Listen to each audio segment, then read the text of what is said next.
Getting from A to B online is much like travel in the real world. Hitchhiking can be cheap, but unless you chip in to help cover the costs, you're in danger of being branded, as Google has been, a free rider. Earlier this year, the French internet service provider Free caused a storm when it blocked Google's ads.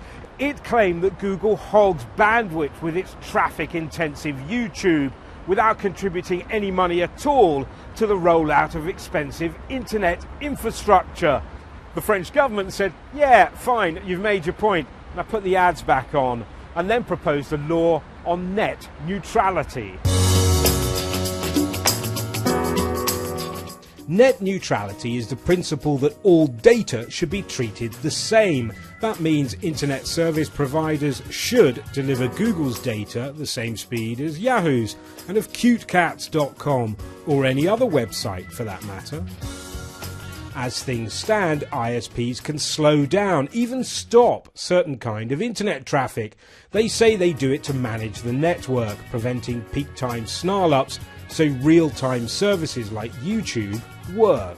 In order to provide quality of service, you have two options. Either you throw bandwidth at it, i.e. you keep expanding your network infrastructure, which is a costly proposition, or you use techniques by looking at the services that are flowing over the network and giving preferential treatment to services that require real-time service like voice, video. But ISPs have been known to block users from making cheap VoIP calls, Skype and the like, thus forcing them to make calls over their more expensive network. So what happens when ISPs cross that line, go from managing traffic for their customers' benefit to manipulating data flows in their own interests? I got bronchitis. Ain't nobody got time for that. Crossing the line means that they would give a lower preference to a competitor's traffic, for example, one that is not paying them but is just using the network to carry the traffic, then it becomes a regulatory issue. La Quadrature du Net, which campaigns on a raft of internet issues, is convinced net neutrality, equal treatment of all data, is essential to safeguarding free speech and to guarantee future business innovation on the net. On the internet, you just deploy a bit of code that corresponds to your new ID and you just test it. What if I cannot access the users of this or that telecom operator? Would I have to go to them and try to negotiate, to strike a deal? Would I have to have lawyers to do that? So the innovation on the internet lies on the fact that you can access all the users at once. If this becomes untrue, then we lose the benefit. To date, there are just two countries with net neutrality laws, the Netherlands and Chile.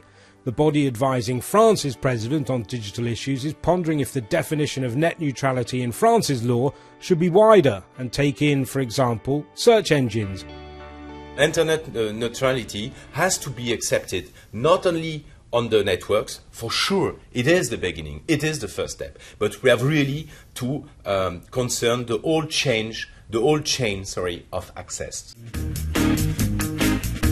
Net neutrality activists believe the focus on Google paying for the traffic it generates is a dangerous distraction, which, if it happened, could even result in Google demanding its content get priority.